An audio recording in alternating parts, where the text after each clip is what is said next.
Hi, I'm Cindy Guentert-Baldo, and welcome to another edition of Llamas Love Lettering. If you haven't noticed, my camera's at kind of an odd angle today. I want to see if it is a little easier for you to see how I'm lettering by doing it at this weird angle. But if you're getting seasick or you just think it looks stupid, let me know. This is all new to me. Anyway, firstly, I'd like to make a couple of apologies. For one, I'm sorry this video took longer than usual to get released. I've been busy. And I remind myself that doing YouTube videos I'm not like beholden to it, but I like making these, and it's been a hell of a weekend, and so I just haven't had the chance to sit down and do it. Secondly, I'm so sorry that last week, the last video, I forgot Q and R. In my rush to get done, I forgot to do Q and R. So I'm going to start it out today by showing you Q and R with the serif font that we worked on in the last video. Sorry. And then I guess my third apology to you is that if my voice is kind of hoarse or if it goes out, I was at a wedding last night and there was a lot of Journey played and I sang along with it because who wouldn't? So I'm sore and cranky and hungover slightly and my voice hurts. So, but I'm doing this, damn it. It's been long enough. Anyway, so this week we're going to work on this kind of font. It's very similar to the serif font that we worked on before, except this is a sans serif font. So you can tell I went to the wedding. Look at my pretty nails. I never do that. So it's the same kind of font.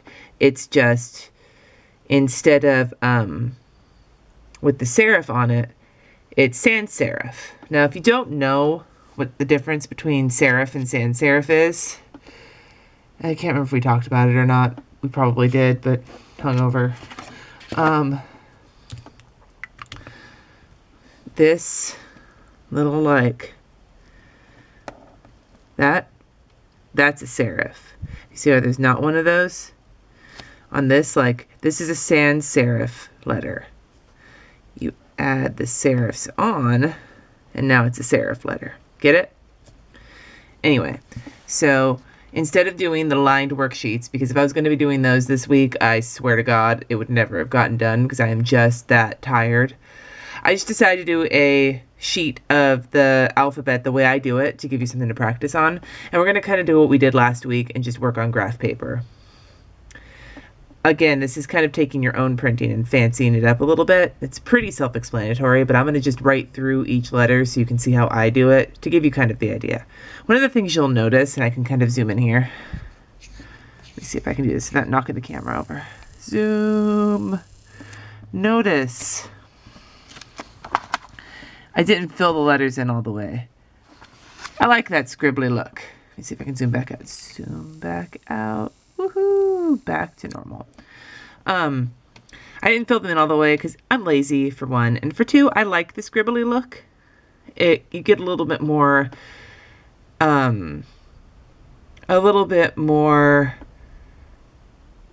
kind of room to screw up if you do the scribbly. Like you can get away with more mistakes if you do the scribbly rather than having everything look perfect. So I like to go with that one. But you can fill it in yourself solid if you want to. Anyway, so I'm just going to get a piece of graph paper. And I'm going to work on this same way that I did the worksheet itself. And we're going to start before I get into that sans serif. I'm going to start with the Q and the R with the serif. Okay? Actually, the Q and the R with the sans serif, and the Q, at least, with the sans serif and the serif kind of look similar to each other. But I do it kind of like this. You do the O, make the O face, like I said. When you get up back up to the top, you keep going. You just make kind of an oval on the inside. That's the way I do all of my O's in this style. Right? And then I just add a little tail with a little bubbly thing. And that's how I do uppercase Q with that serif styled font. For the lowercase Q, you draw your Q, and then you do your inside part of the Q, and then you add your serif and bring it down. And that's how I do lowercase q. I make it as easy as possible. I don't add a whole bunch of bells and whistles to it because Q's are a pain in the ass and you don't have to do them very often. So you might as well not make it too hard on yourself. And for R's, now here's the thing. You can do this a couple of different ways where you don't want to fuck yourself up. Now you do it this way and then just add the serif, and you can go inside and add the bottom. And then add here. And then color it in because of that little fucker that's right there. Right? Or, eventually you'll get better where you're not going to have to worry about that. And I usually just thicken this guy up a little bit to make it look kind of nice. Or, you can make your R, add your like little thingy. Add the serif and pull it out extra. And then add the end on like that. It's crooked, but whatever. That's one way to do it without getting that little bastard right there. Sooner or later, you're going to get used to it, and then you're going to be able to go like this. Just take your serif and leave yourself enough space. That just requires the muscle memory to know when to stop. Anyway, for the lowercase r, it's pretty simple. You draw your line, you add your serif, and then go in like that. And then you just add the rest. See? Anyway. So there we go. The sad, sad letters that got misplaced this last time. So let's move on and see if I can manage to do this without forgetting any letters. Okay. So for A, now this is because I'm filling them in with scribblies and I'm not trying to make them negative space. It's okay if you get those little bastards, the little lines that go inside. It's fine. Sooner or later, your muscle memory will kick in with this as well, and you won't have to worry about those. But for now, let's just do it kind of more colored in. So for A, you make your A. Now, the way most of these letters work, at least in my mind, is you make your letter. Remember to leave a little extra space because you're going to be fattening. Then pick a side and go with that side and add like a thickening. And then you just kind of scribble it full. And there's your A. Lowercase a. Make it kind of bubbly and big. You draw your A. Same side. You just bring it down. It's really simple, but it looks really cool, especially, I used it in my planner this week. I'll show you when I'm done with all of this. B. Remember to make it a little extra bubbly. Drop it down. And that's the little bastard I'm talking about. Give it a scribble. Now you'll notice, unlike with the serif font, I'm not doing both sides. If I was doing it like the serif font, I would fill it in here like this. And you can do that too. I'm just choosing not to because I kind of like this one side dealy. But you can do either. You can experiment with it however you want to. It's your writing and your planner. See? Just kind of drop it down. Drop it like it's hot. See why I love the scribbling? Very little effort, but it looks stylized. It's one of my favorite things in art is when you find something that is easy, but looks like you spent time on it. It's the great,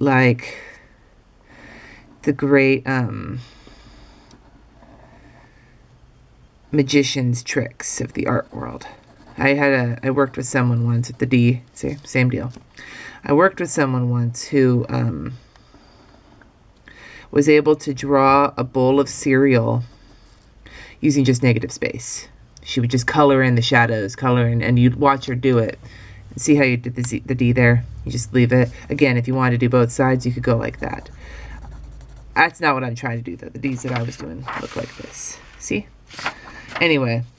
Yeah, this lady I worked with could draw a bowl of cereal, and it would, when she was doing it, it looked like she was just scribbling like a little kid. But when it was done, it looked like the most awesome bowl of cereal ever, and she could do it in like 10 minutes. It was for like this, like a foot wide, 2 feet wide bowl of cereal. It was amazing.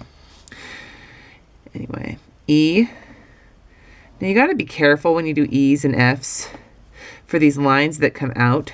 So, like, you can choose to make them all the same length. I usually don't. I usually stagger them a little bit. Maybe leave one of them longer than the other or one of them shorter than the others. But you just got to find a length that's right for you so it doesn't look awkward. And I found that if I draw the like column like this and then add these on, it always looks awkward to me. Like, I don't like how that looks. I like to draw the whole E and then add the thickening. And that's my personal preference. You can make whatever choices you want to. And then with E here, you just make your E and then drop it down. Doing the one side's nice too. You just have to kind of get used to the interesting little thinness of the part that's not getting thickened. But I think it, especially if you do a lot of thickening on your cursive and with the serif type letters, you doing it this way kind of gives you a chance to mix it up and not have everything look like you're doing the same exact thing that's just mildly different. It's kind of cool to have some variety. So when I do F's, when I like strike through, I usually leave a little bit of extra room on the side so that it kind of looks even. You can always do that later too if you want to. And then G. Now there's a lot of different ways to do G. However you want to do G, just make your G how you want to make it, and then do your drop down on the one side you've chosen to thicken. Now for the lowercase g, and I'm not even going to go into the fancy squiggly one because I'm too tired for that. There's two ways that I've done it.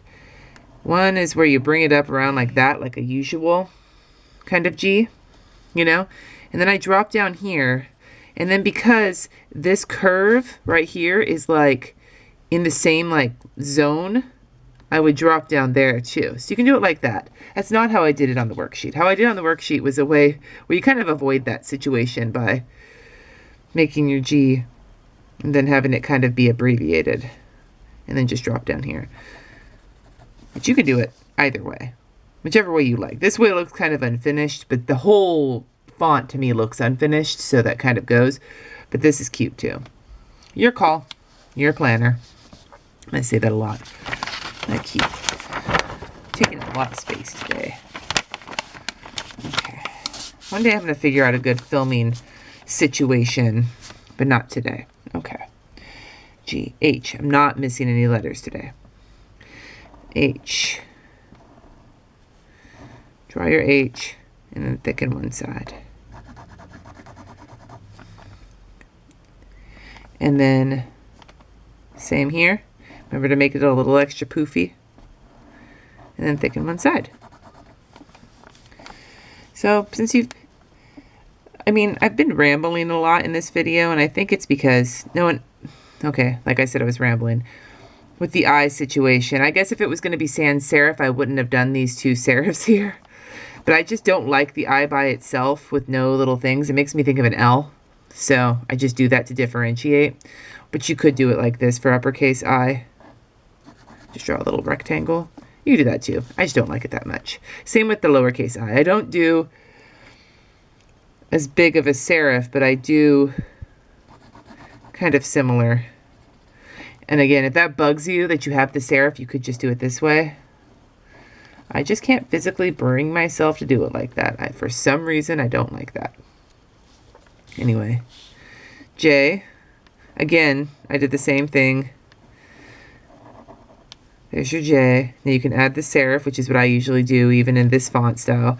I'm a rebel, and I do what I want. And then with the J on the worksheet, I did it both ways. I did the unfinished way, where you just sort of taper it off like that, or you can do it the more finished way and do it like that. Your call. I'm gonna keep saying that. I keep saying that. God, I sound like I'm drunk. I really didn't drink that much last night. It's making me regret even filming this video today, so I hope the haters aren't going to get me down. I'm not even sure if I have haters. Okay, K's a little brat. I don't like K, no matter what I do with it, but you can draw it out and then add your little Your little thickening. Okay, let's fold this out.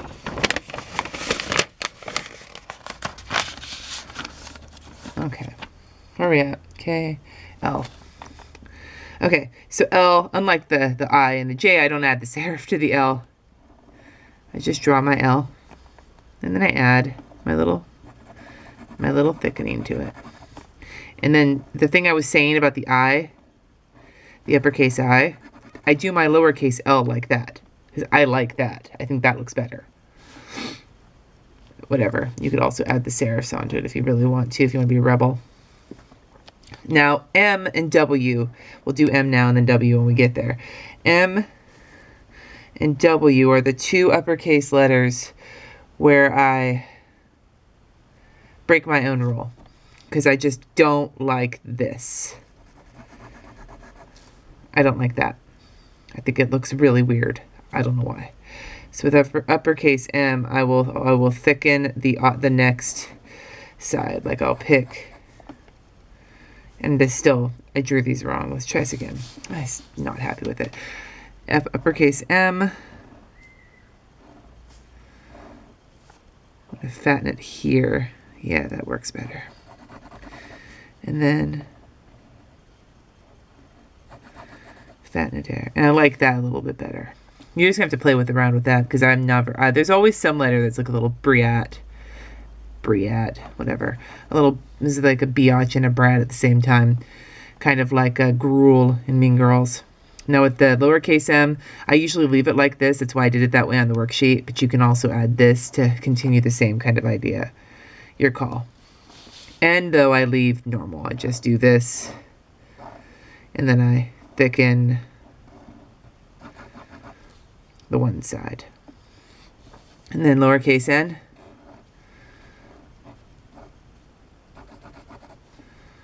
Okay. Anyway, I'm going to move to another piece of paper because this is getting awkward.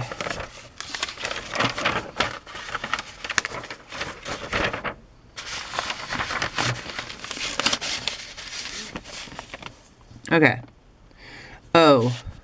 Now here's a big difference with the O. You saw how I did the Q. O. Look at this here. Do your O. Now for the serif O, you would add it on both sides. But for the sans serif version, I was just doing this. I'm going to be like totally weak sauce with my coloring right now because I'm lazy. And then lowercase o is the same. Now there's a way with this that you can do it. You can either do, and this is kind of something that'll go with all of your curved letters, C, O, D, whatever. You can curve it around like I did there, or you can just drop it. Depends on what effect you're going for. P. P is pretty self-explanatory.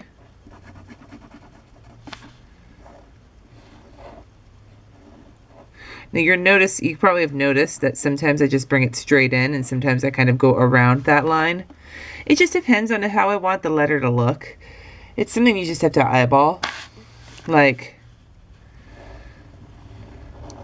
whatever you get comfortable doing.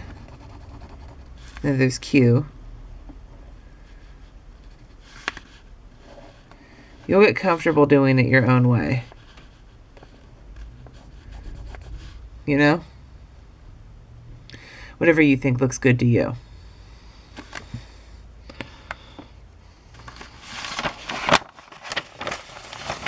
Okay, covering all my crap up here.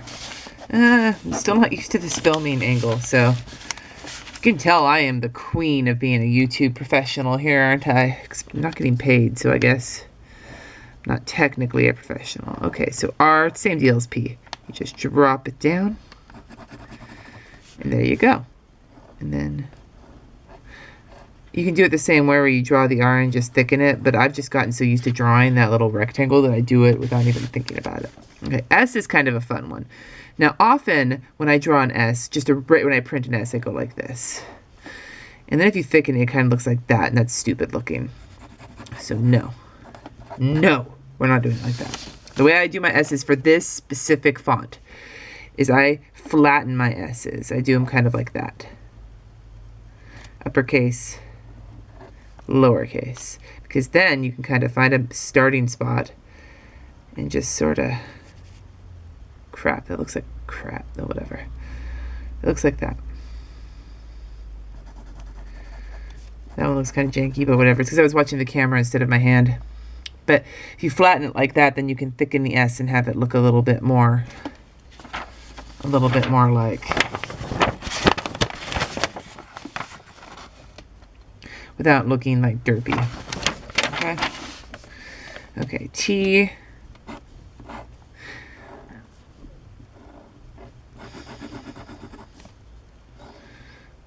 Remember what I said before about kind of lengthening the strike through? Just remember to do, or just go back, sorry, hiccups, or just go back and thicken it later. Now U and V, I'll do my U's, are nice and easy. And then you just scribble them in. And then V is the same, V,